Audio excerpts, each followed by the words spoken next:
আসসালামু আলাইকুম। আজকে আমরা শুরু করব হচ্ছে এসএসসি ফিজিক্স চতুর্থ অধ্যায়। তো ফিজিক্সের মধ্যে এই চতুর্থ অধ্যায়টা হচ্ছে খুবই গুরুত্বপূর্ণ একটি অধ্যায় এবং এই অধ্যায়টি আমাদের ইন্টার লেভেলেও দেখা গেছে এই অধ্যায়ের উপরে হচ্ছে অনেক আলোচনা থাকে এবং এটা একটা বেসিক অধ্যায়। সো আজকে আমরা এই চতুর্থ অধ্যায়টা দেখব। চতুর্থ অধ্যায়ে আমাদের সর্বপ্রথম আলোচনা সেই হচ্ছে কাজ নিয়ে। এই চতুর্থ অধ্যায়ে সর্বপ্রথমই আছে হচ্ছে কাজ নিয়ে। তো প্রথমেই কাজ কাকে বলে এটা যদি আমরা একটু বোঝার চেষ্টা করি, তো আমাদের যাদের বই আছে পাঠ্য বইয়ে দেখবেন আমাদেরকে শুরুতেই বলা হয়েছে যে কাজ জিনিসটা কি। তো নর্মালি আমরা কাজ বলতে যেটা বুঝি, দেখবেন আপনাদের বইয়ে একটা উদাহরণ দেওয়া আছে যে একজন দারোয়ান কোন একটা বাসার গেটের সামনে বসে বসে সারাদিন দেখা গেছে যে সে ডিউটি দিল। তো আমাদের ভাষায় তার কি হইলো, কাজ করা হইলো। বাট ফিজিক্সের ভাষায় তার কোনো কি হইলো না, কাজ হইলো না। ফিজিক্সের ভাষায় কাজ হচ্ছে কোন একটা বস্তুর উপরে আমি কি পরিমাণে বল প্রয়োগ করলাম, আর এই বল প্রয়োগের কারণে তার স্মরণ ঘটলো কি পরিমাণে। এই বল আর স্মরণ এই দুইটাকে আমরা হচ্ছে গুণ করব, যে গুণ ফলটা পাবো এটাকেই মূলত কি কাজ বলা হয়। দ্যাট মিনস ফিজিক্সের ভাষায় কাজ বলতে বোঝায় যে বল প্রয়োগ করে স্মরণ ঘটাইতে হবে, বল প্রয়োগ করে স্মরণ ঘটাইতে হবে, তাইলে সেটা কাজ। এছাড়া এটাকে আমরা কি বলতে পারি না, কাজ বলতে পারি না। তো কাজের একটা মানে বইয়ের যে সংজ্ঞাটা, আমি এই সংজ্ঞাটা আগে লিখে দেই, তারপর জিনিসগুলো আমি বুঝাইয়া বলবো। তো কাজ কাকে বলে যদি বলা হয় তাহলে আমরা বলবো কোনো বস্তুর উপর কোনো বস্তুর উপর প্রযুক্ত বল, কোনো বস্তুর উপর প্রযুক্ত বল ও বলের দিকে সরণ বা সরণের উপাংশ। উপাংশ জিনিসগুলা কি আমি বুঝায় বলবো। উপাংশের গুণফলকে কাজ বলে।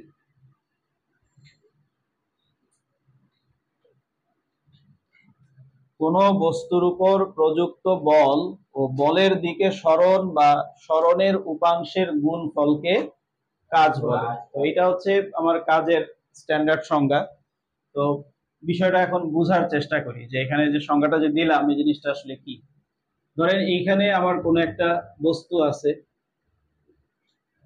তো এই বস্তুটার উপরে আমি হচ্ছে একটা বল প্রযুক্ত করলাম, ধরলাম এফ পরিমাণে একটা বল প্রযুক্ত করলাম, ফলে বস্তুটা আমার এইখান থেকে সরে এইখানে চলে আসলো সোজাসুজি। তাহলে এই যে তার সরণ হইলো কি পরিমাণে, ধরলাম এস পরিমাণে। তো তাহলে কাজের দেখেন সংজ্ঞার মধ্যে কিন্তু আমি দুইটা অংশ লিখছি, একটা হচ্ছে বস্তুর উপর প্রযুক্ত বল ও বলের দিকে সরণ, আর একটা লিখছি সরণের উপাংশ।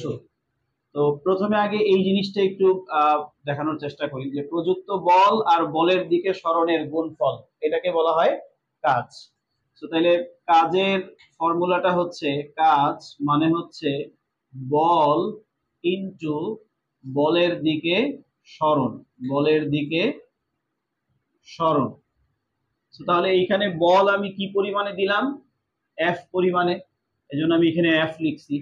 আর বল যেদিকে দিছি সেদিকে সরণ হয়েছে কি পরিমাণে, এস পরিমাণে।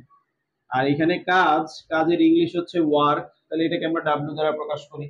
সো তাহলে আমরা পাইলাম কাজ সমান সমান এই বল ইনটু বলের দিকে সরণ মানে হচ্ছে W equal F S, W equal F S. বিষয়টা বুঝছি? আচ্ছা, এরপর আসেন এই যে এখানে লিখলাম যে সরণের উপাংশ, এই জিনিসটা কি এটা একটু বোঝার চেষ্টা করি। ধরেন আপনার এইখানে আমার কোনো একটা ফুটবল আছে, আমি ধরে নিলাম যে এখানে কোনো একটা এই ফুটবল টাইপের আছে কিছু একটা। তো এই ফুটবলের উপরে আমরা যখন কিক করি, ধরেন আমার উদ্দেশ্য থাকে হচ্ছে যে এই ফুটবলটা ধরলাম যে এইদিকে আমি বল প্রয়োগ করলাম, বল প্রয়োগ করছি হচ্ছে এইদিকে, এইদিকে, হ্যাঁ। তো আমি এইদিকে ফুটবলটাকে নিয়ে যাওয়ার চেষ্টা করছি, কিন্তু অনেক সময় যেটা হয় যে আমি যেই দিকে মারি আমার দেখা গেল যে ওই দিকে না গিয়ে বলটা একটু অন্য দিকে গেল। অর্থাৎ এই দিকে বল প্রয়োগ করছি, কিন্তু এটা দেখা গেল যে এই দিকে চলে গেল। এরকম হয় না ফুটবলের ক্ষেত্রে? তো এই যে আমি এই দিকে ফোর্স অ্যাপ্লাই করলাম, বাট সরণটা হয়ে গেল হচ্ছে আমার এই দিকে। এটা হচ্ছে যেদিকে বল দিলাম তার সাথে একটা থিটা কোণ তৈরি করছে, একটা কোণ তৈরি করে তারপর সরে গেছে, ঠিক না? তো কোণকে নরমালি আমরা থিটা দ্বারা প্রকাশ করি, এই জন্য এটাকে থিটা লিখলাম। যে যেদিকে বল দিছি ওই দিকে না গিয়ে তার সাথে একটা কোণ তৈরি করে অন্যদিকে চলে গেছে, এরকম ঘটনাও ঘটে। তাহলে সেই ক্ষেত্রে আমি কি পরিমাণে কাজ করলাম এটা কিভাবে বের করব? তাহলে আমাদের এই নিয়মটা হচ্ছে, কাজের সংজ্ঞার ইয়াটাই আমরা পড়ছি হচ্ছে কাজ সমান সমান বল ইনটু বলের দিকে সরণ, বলের দিকে সরণ। অথবা আমরা লিখছিলাম যে সরণের উপাংশের গুণফল, তাহলে যে বল ইনটু সরণের উপাংশ, সরণের উপাংশ। এখন এই সরণের উপাংশ এই কথাটার মানে কি? উপাংশ মানে হচ্ছে উপ অংশ, এখান থেকে আসছে। উপ অংশ মানে কি? অতিরিক্ত অংশ। উপ অংশ মানে হচ্ছে অতিরিক্ত অংশ। তো তাহলে সরণের উপাংশ মানে সরণের অতিরিক্ত অংশ, মানে কি বুঝাইলো? আমার সরণটা তো হয়েছে এইদিকে, আমরা সবসময় মনে রাখবো কোন একটা জিনিস যখন এরকম কোনাকুনি ভাবে রওনা করে, যেরকম কোনাকুনি ভাবে চলে, তখন সেই জিনিসটা কিন্তু এই দিক বরাবরও একটা দূরত্ব অতিক্রম করে, আবার এই লম্ব বরাবর এই দিক বরাবরও কি একটা দূরত্ব অতিক্রম করে। ক্লিয়ার? তো ধরো আমার কোন একটা গাড়ি যদি আমি চিন্তা করি, যে ধরলাম যে এখানে আমার কোন একটা গাড়ি টাড়ি আছে এই জায়গাটায়। তো ধরো গাড়িটা যখন এই অবস্থানে, তখন তখন এই বরাবর সে হচ্ছে এই যে এতটুকু আগাইছে, আর এই যে ওপর বরাবর হচ্ছে এই যে এতটুকু গেছে। গাড়িটারে ধরো আমি এদিকে নিয়ে আসলাম, এই যে এই জায়গায় নিয়ে আসলাম, তাহলে দেখো এই যে এই পথ বরাবর সে হচ্ছে এতটুকু আসছে, ঠিক না? আর এই পথ বরাবর সে হচ্ছে এতটুকু আসছে। আবার গাড়িটা যখন এই দিকে আসলো, এই যে এই দিকে আসলো, তখন দেখো এই যে এই বরাবর ভূমি বরাবর সে হচ্ছে এই যে এতটুকু আসছে, আর এই যে লম্ব বরাবর ওয়াই অক্ষ বরাবর এই যে এতটুকু আসছে, ঠিক না? তো কোন একটা জিনিস যখন এইভাবে চলে, কোনাকুনি ভাবে চলে, তখন কিন্তু সে এই ভূমি বরাবরও আস্তে আস্তে সামনের দিকে অগ্রসর হয়, আবার লম্ব বরাবর এই যে ওয়াই অক্ষ বরাবরও কিন্তু আস্তে আস্তে অগ্রসর হয়। বিষয়টা কি বুঝতে পারছি? হ্যাঁ। তো এটার এক্সপেরিমেন্ট এই যে অনেকে এইভাবে করে, যে ধরো এই যে তোমার ডাস্টার, আর এই হচ্ছে ধরো এই যে আমার পেন। হ্যাঁ। তো পেইন্টারে ধরো যে তুমি এই ডান দিকে টানবা, আর ডাস্টারটারে ধরো উপরের দিকে টানবা। হ্যাঁ, এরকম এরকম পজিশন করে ধরো পেইন্টারে হচ্ছে ডান দিকে টান দিবা, ডাস্টারটারে উপরের দিকে টান দিবা। হ্যাঁ, জাস্ট যদি এরকম একটু ট্রাই করো, দেখবা যে কোনো একটা দাগ কিন্তু এরকম কোনাকুনি ভাবে যায়, ঠিক না? অথচ আমি কিন্তু পেনটারে নিছি ডান দিকে আর এটা নিছি উপরের দিকে, ডান আর উপর দুইটা মিলে এরকম কোনাকুনি হয়ে যায়। বুঝতে পারছি? তো আমরা তাহলে এই বিষয়টা বুঝতে পারি যে কোনো একটা জিনিস কোনাকুনি ভাবে আগায় মানে হচ্ছে সে আমার এই ভূমি বরাবরও অগ্রসর হয়, লম্ব বরাবরও কি একটা অগ্রসর হয়। অর্থাৎ এই জিনিসটার ভূমি বরাবর একটা উপ অংশ অতিরিক্ত অংশ পাওয়া যায়, আবার লম্ব বরাবর একটা উপ অংশ অর্থাৎ অতিরিক্ত অংশ পাওয়া যায়। আমার কথাটা কি বুঝছো? বা আরো সহজ ভাষায় যদি বোঝার চেষ্টা করো, ধরো এইখানে আমার কিছু একটা আছে, এখন তুমি কি করলা, একজনের রশি দিয়ে ধরো এইদিকে টানো, আর একজন রশি দিয়ে ধরো উপরের দিকে বা কোনাকুনি বা এইভাবে টানো, যেভাবেই টানো, দেখবা যে এই জিনিসটা ওইদিকে একজন টানতেছে এইদিকে একজন টানতেছে, দুই টান মিলায় কিন্তু জিনিসটাই মাঝ বরাবর এই দিক বরাবর যাবে। কথাটা কি বুঝছি? হ্যাঁ। তার মানে বুঝায় যে এই কোনাকুনি কিছু আছে, মানে হচ্ছে এই কোনাকুনি জিনিসটার এই দিক বরাবর একটা অংশ থাকে, এই দিক বরাবরও কি একটা অংশ থাকে। কি প্রশ্ন করলা? হ্যাঁ হ্যাঁ হ্যাঁ, অবশ্যই একই ভাবে তো চিন্তা করতেছি, ওইটাই তো বুঝাইতেছি যে কোনো একটা জিনিস যদি এরকম কোনাকুনি ভাবে যায়, তার মানে হচ্ছে তার ভূমি বরাবর একটা অংশ পাওয়া যাবে, আর তার হচ্ছে লম্ব বরাবরও কি একটা অংশ পাওয়া যাবে। অর্থাৎ বিষয়টা তুমি এমনি ধরো যে ফুটবল তুমি লাথি মারছো, ফুটবল এইখান থেকে এইখানে আসছে, এই যে এইখানে আসছে ধরো, তো তাহলে ভূমি বরাবর সে কতটুকু আগাইলো, তাহলে আমরা বলতে পারি এই যে ভূমি বরাবর এই যে এতটুকু আগাইলো, ঠিক না? আর এই জিনিসটা এখানে যে আসছে, তাহলে লম্ব বরাবর কতটুকু আগাইলো, তাহলে তুমি এখানে একটা লম্ব কল্পনা করো, তাহলে এই যে লম্ব বরাবর সে হচ্ছে এই যে এতটুকু আগাইলো। বিষয়টা কি বুঝছি? তার মানে হচ্ছে কোনো একটা জিনিস যদি এরকম তির্যক ভাবে যায়, তাহলে তার ভূমি বরাবর একটা অংশ থাকে, আবার লম্ব বরাবরও কি তার একটা অংশ থাকে। তো এই যে একটা জিনিসের দুইটা অতিরিক্ত অংশ, এটাকেই বলা হয় উপাংশ। কি বলা হয়? উপাংশ। বুঝতে পারছি? তাহলে এই যে সরণ, এই সরণের ভূমি বরাবর অংশটা কত। তো ভূমি বরাবর কেন চিন্তা করতেছি, কারণ বলটা তো দিছি ভূমি বরাবর, এই জন্য। কথাটা কি বুঝছি? কারণ আমাদের কাজের সংজ্ঞা হচ্ছে বল যেদিকে নিব সরণের উপাংশটা ওইদিকেই চিন্তা করবো, যে বলের দিকে সরণ। কথাটা কি বুঝছি? তাহলে সরণ তো হয়েছে এইদিকে, তাহলে বলের দিক তো হচ্ছে ভূমি বরাবর। তাহলে ভূমি বরাবর এই সরণের অংশটা কত, সেটাকেই বলতেছি সরণের উপাংশ। কথাটা বুঝছি? এখানে বল প্রয়োগ করছো, সরণ হয়েছে ওইদিকে, কিন্তু এই যে ভূমি বরাবর এই যে বলের দিকে এই সরণের অংশটা কত, এই যে সরণ তো এদিকে হইলো না, তাহলে ভূমি বরাবর অংশটা কত, এটাকে আমরা বলতেছি কি উপাংশ। এই যে সরণের উপাংশ, সেটা কি বুঝছি? এখন আসো, যে কোনো একটা রেখার ভূমি বরাবর উপাংশ বের করার সিস্টেম কি। ধরো যে এখানে একটা রেখা আছে, আমি এখানে একটা ভূমি আঁকলাম, তাহলে এই রেখাটার ভূমি বরাবর উপাংশ বের করার সিস্টেম হচ্ছে এর শেষ থেকে একটা লম্ব টানবা, এর এই যে শুরুর যে দাগটা আছে এইখান থেকে একটা লম্ব টানবা, লম্ব টানলে এই জিনিসটার উপাংশ হয় হচ্ছে এইটা, নিচের এই অংশটুকু। বিষয়টা কি বুঝলাম? হ্যাঁ। আর দাগ যদি এইরকম টাইপের হয়, যে এরকম টাইপের হয়, তাহলে এই জিনিসটার এই বরাবর উপাংশ কত। তাহলে সিস্টেম হচ্ছে এটার মাথা তো এখানে আটকানোই আছে, এটা তো লম্ব আঁকা যায় না, তাহলে এই পাশ থেকে লম্ব আঁকবা, লম্ব আঁকলে তখন এইটার উপাংশ হবে এইটুকু। বিষয়টা কি বুঝতে পারলাম? বুঝছি? তাইলে এখন আসো, আমি বল প্রয়োগ করার ফলে সরণ এদিকে হয়েছে, তাহলে এই যেদিকে বল দিলাম অর্থাৎ ভূমি বরাবর বল দিলাম, এই দিকে এই সরণের উপাংশটা কত এটা বের করব। বিষয়টা বুঝছি?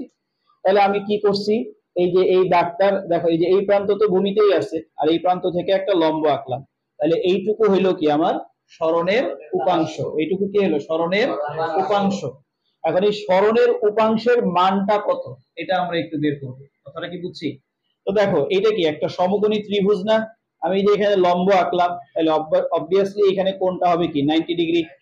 সবাই জানি যে একটা সোজা দাগের উপর একটা সোজা দাগ মানে পরস্পর লম্ব, এর অন্তর্ভুক্ত যে কোণ এটাকে বলা হয় 90 ডিগ্রি কোণ, আর 90 ডিগ্রি কোণকেই সমকোণ বলে।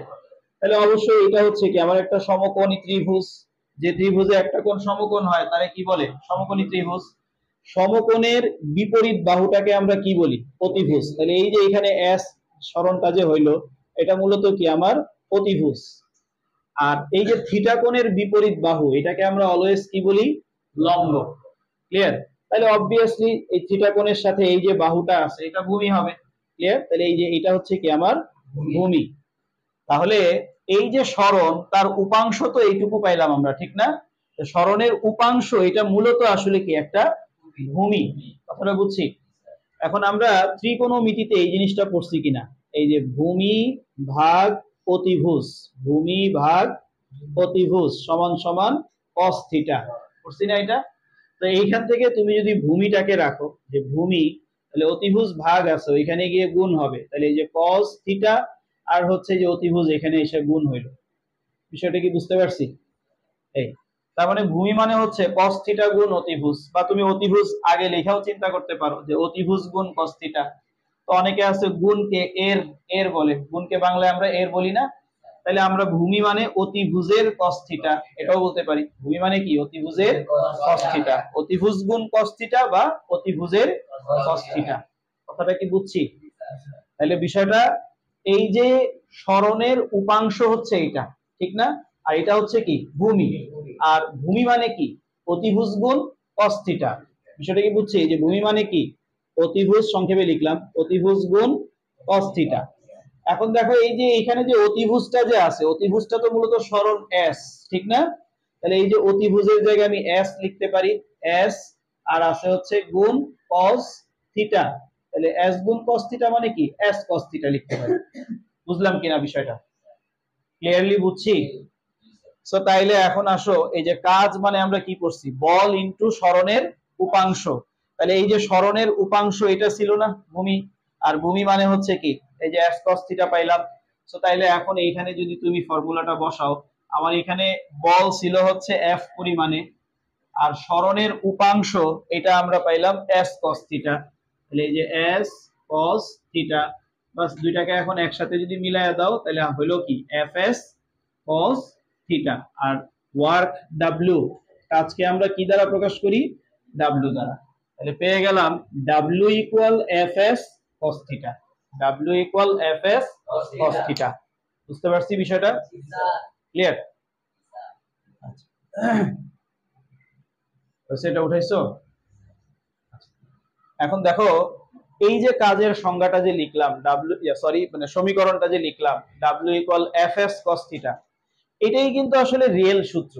এই শুরুতে যেটা লিখছি, যেভাবে বলছি, ওটা কিন্তু রিয়েল কথা না। 9-10-এ আমাদেরকে ওইভাবেই পড়ানো হয়। রিয়েল সূত্র কিন্তু এইটা, W equal F S cos theta. এইখান থেকেই মূলত এইটা আসে।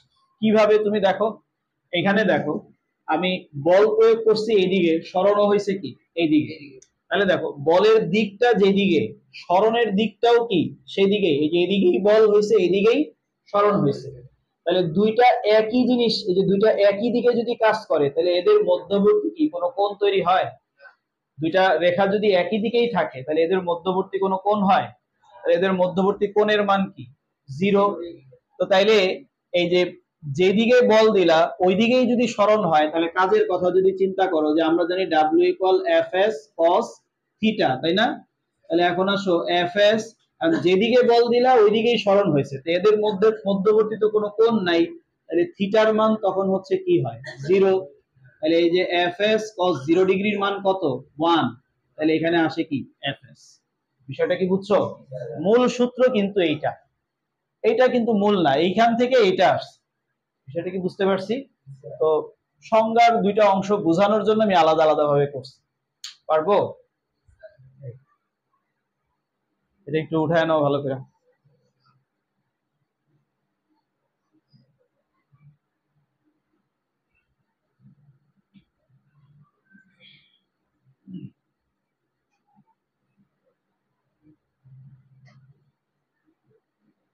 হয়েছে উঠানো? হ্যাঁ, আচ্ছা, বুঝে ফেললাম।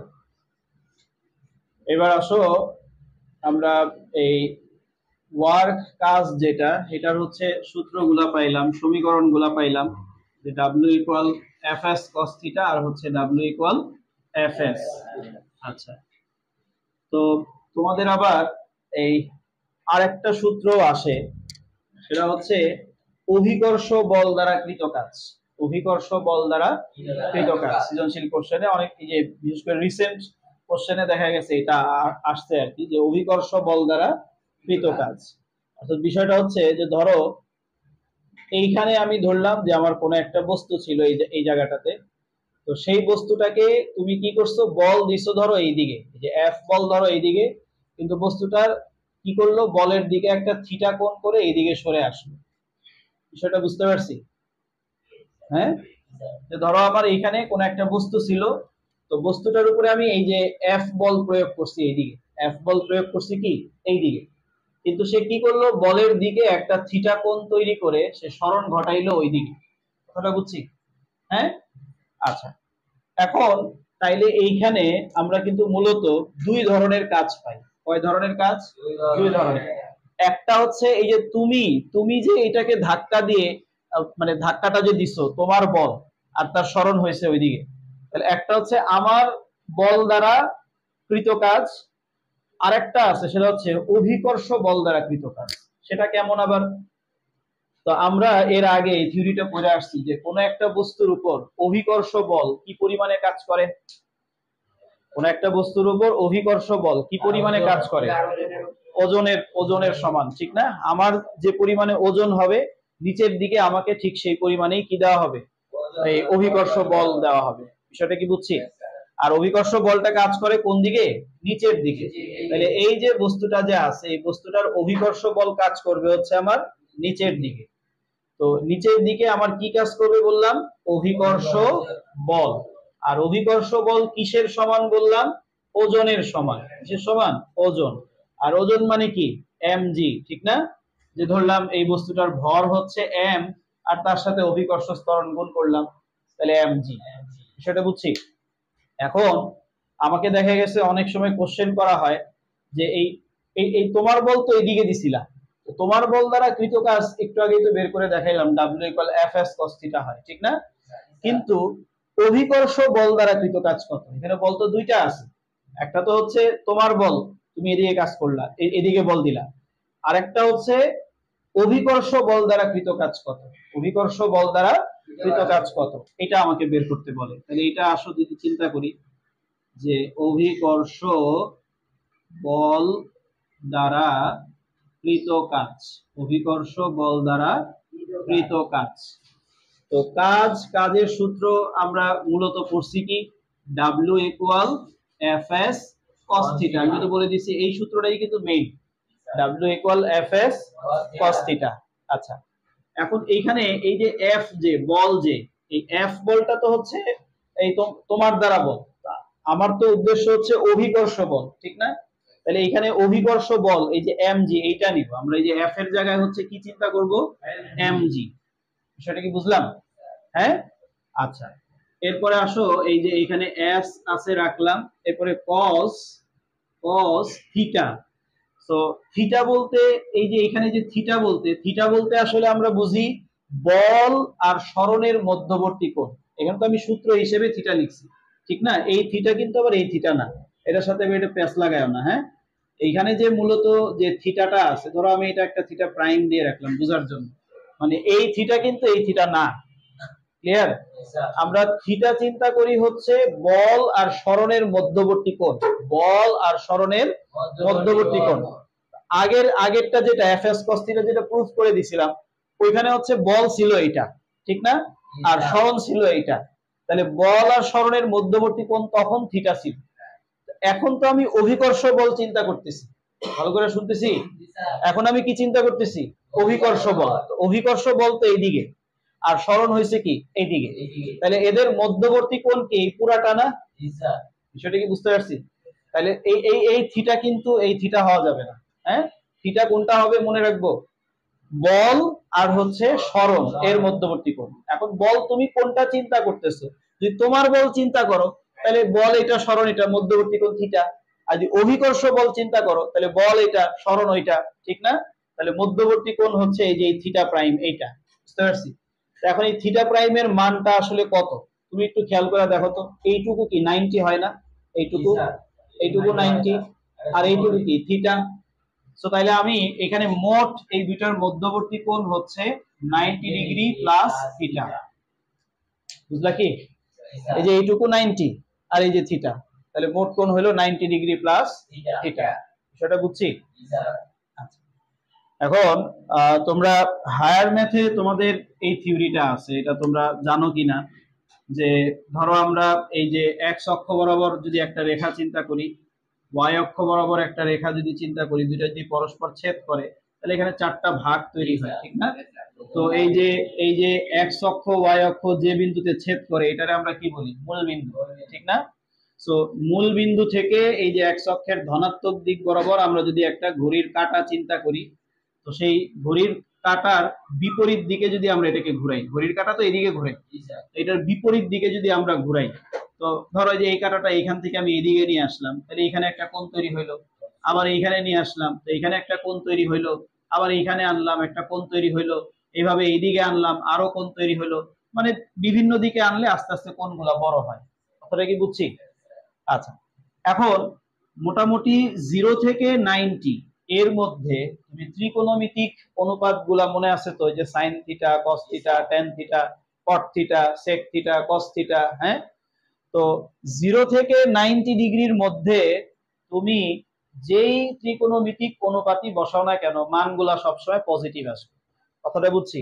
অর্থাৎ তুমি সেক 50 ডিগ্রি দেখবে মান পজিটিভ আসবে, cos 50 degree, sin 50 degree, tan 50 degree, মান দেখবা সবসময় কি আসবে, পজিটিভ আসবে।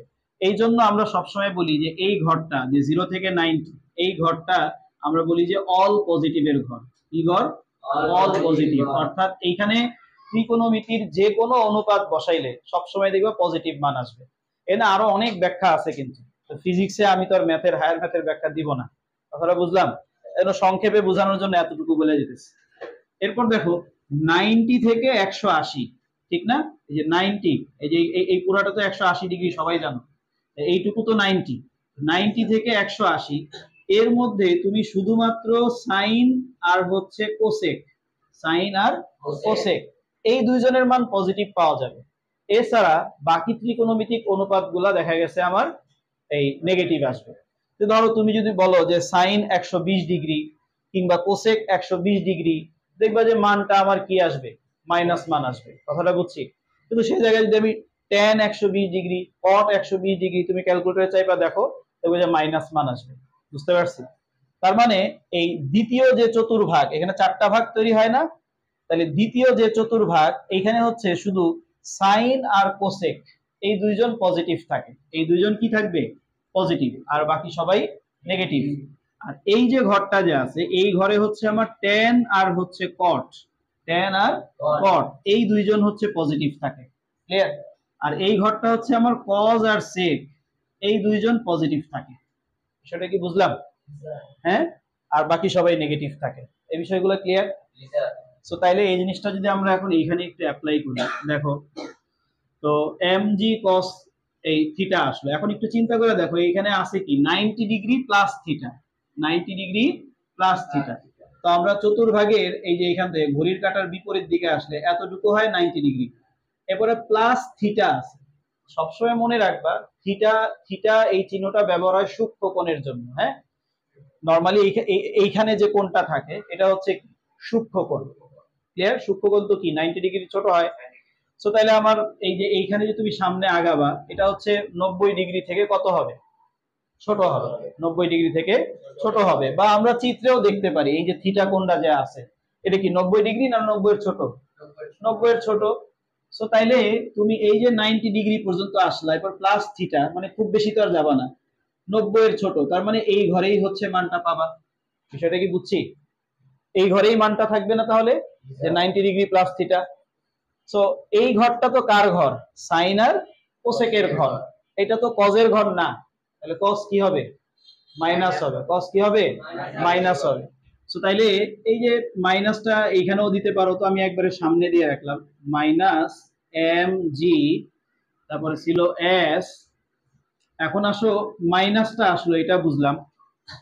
এরপরে দেখো এই যে 90 ডিগ্রির আগে যদি কোনো বিজোড় সংখ্যা থাকে, এটা হায়ার ম্যাথের একটা নিয়ম তোমরা পড়ে আসছো, 90 ডিগ্রির আগে যদি কোনো বিজোড় সংখ্যা থাকে তাইলে এই যে ত্রিকোণমিতিক অনুপাতটা চেঞ্জ হয়ে যায়। সাইন থাকলে কজ হয়, বা কজ থাকলে সাইন হয়, ট্যান থাকলে কট, কট থাকলে ট্যান।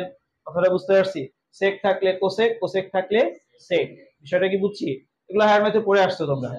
তো তাইলে এইখানে দেখো কজ আছে, তাহলে 90 এর আগে কিছু নাই মানে অবশ্যই একটা 1 গুণ আছে এখানে। আর 1 কি বিজোড় না? তাহলে 90 এর আগে বিজোড় সংখ্যা থাকলে কজ চেঞ্জ হয়ে কি হয়ে যায়? সাইন হয়ে যায়। তাহলে এই যে কজ, কজের পরিবর্তে হবে হচ্ছে সাইন। তাহলে এইটুকু দিয়ে হচ্ছে আমরা এই যে কোন ঘরে আছে ওই পর্যন্ত তো মানটা নিলামই। তাহলে বাকি থাকে শুধু থিটা, এই যে এই মানটা শুধু আমরা এখানে নিই, সাইন থিটা। বুঝতে পারলা? আর এইটুকু দিয়ে হচ্ছে আমরা এই যে কোন ঘরে, এই থিটা কোনটা কোন ঘরে সেটা আমরা বের করি। ক্লিয়ার?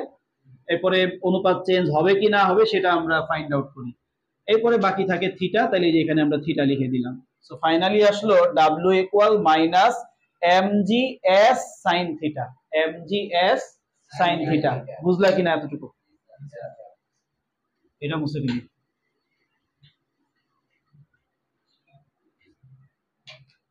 আচ্ছা এখন আসো, ধরো আমরা এইখানে একটা লম্ব আঁকি। তো এই লম্বটার নাম দিলাম হচ্ছে আমি এইচ। লম্বটার নাম দিলাম কি? এইচ। তো তোমরা তো এই জিনিসটা পড়ছো যে এই যে লম্ব বাই অতিভুজ, লম্ব বাই অতিভুজ সমান সমান কি হয়?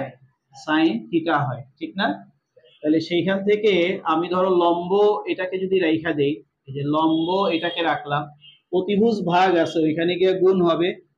তাহলে এই যে অতিভুজ গুণ সাইন থিটা। বুঝতে পারতেছো বিষয়টা? এখন দেখো এই যে লম্ব যেটা, এটাকে আমি এইচ দ্বারা প্রকাশ করছি, আর অতিভুজ যেটা, এটা কি এস না? তাহলে এই যে এস লিখলাম, আর এই যে এখানে আছে হচ্ছে আমার সাইন থিটা। বুঝলা কিনা? তাহলে দেখো এই এস সাইন থিটা মানে হচ্ছে কি আবার এই যে ত্রিভুজের লম্ব, লম্বটাকে আমরা কি নিছি? এইচ। তো তাহলে তুমি চাইলে এই যে মাইনাস এম জি, এই যে এস সাইন থিটা, যে এই পুরাটার পরিবর্তে আমরা কি লিখতে পারি? এইচ। বুঝতে পারছো? তাহলে অভিকর্ষ বল দ্বারা কৃত কাজ, অভিকর্ষ বল দ্বারা কৃত কাজ, এটা আমরা পাইলাম কি মাইনাস mgh, মাইনাস mgh। সেটা বুঝছি? এই তো মাইনাস চিহ্নটা কেন আসলো এখান থেকে তো ব্যাখ্যা করলামই। আর সূত্রের মধ্যে একটু খেয়াল করো, এখানে দেখো অভিকর্ষ বলটা কাজ করতেছে নিচের দিকে আর সরণ হয়েছে ওই দিকে। তো ওই দিকটা কি উপরে না নিচে? ওই দিকটা উপরে না? তাহলে সরণের দিক হচ্ছে উপরে আর অভিকর্ষ বল হচ্ছে নিচে। এমন ঘটনা ঘটলে অভিকর্ষ বল দ্বারা কৃত কাজ হবে হচ্ছে মাইনাস mgh। সিনারিওটা আমার অন্যটাও হতে পারে, ধরো বস্তুটা যদি আমার এইখানে থাকতো, এই যে এইখানে, ক্লিয়ার? তাহলে অভিকর্ষ বল যেটা আছে এটার দিক হবে হচ্ছে নিচের দিকে, ঠিক না? অভিকর্ষ বল mg এটা কোন দিকে? নিচের দিকে। আর বস্তুটা ধরো আমার এই যে এই দিকে সরণ হয়েছে, যে উল্টা দিকে, এই দিকে, তাহলে সরণ কি এখন নিচের দিকেই হইতেছে না? তাহলে তখন কিন্তু আবার দিক কি একই দিকেই হয়। এই যে অভিকর্ষ বল নিচের দিকে আর এটা নামতেছে কোন দিকে? নিচের দিকে। নামতেছে কোন দিকে? নিচের দিকে। তাহলে দুইটার দিক কি একই দিকে না? তখন কিন্তু আবার এই যে মাইনাস চিহ্নটা আর হবে না, ক্লিয়ার? তখন শুধুমাত্র হবে প্লাস mgh।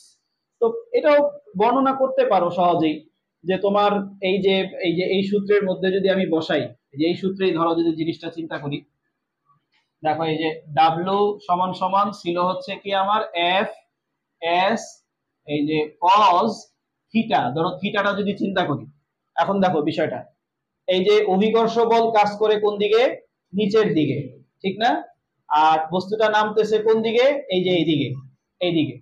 তাহলে একটু খেয়াল করো, আমরা যদি এখন এই দিকে একটা এই যে সোজা দাগ একটা চিন্তা করি, এই যে সোজা দাগ যদি চিন্তা করি, তাহলে এইটা আর এইটা কি সমান্তরাল না? এই কোণটা যদি থিটা হয়, অবভিয়াসলি এই কোণটাও কি তাহলে থিটা। বুঝতে পারছো? এখন দেখো আমার এই যে বল এইটা, তাই না? বল এইটা আর সরণ কোনটা? এইটা। তো আমি বলছি বল আর সরণের মধ্যে হচ্ছে থিটাটা নেওয়া লাগে, বল আর সরণের মধ্যে থিটাটা নেওয়া লাগে। তাহলে এইখানে থিটা কোনটা কোনটা হবে? এটা না? এই কোনটা রেখে আমরা এইভাবে লিখতে পারি না যে এই পুরাটা হচ্ছে কি 90, পুরাটা 90, সেখান থেকে এই যে থিটা মাইনাস করো, তাহলে মাইনাস থিটা, তাহলে কি এইটা থাকে না? বুঝছো কিনা বিষয়টা? বিষয়টা কি বুঝছো?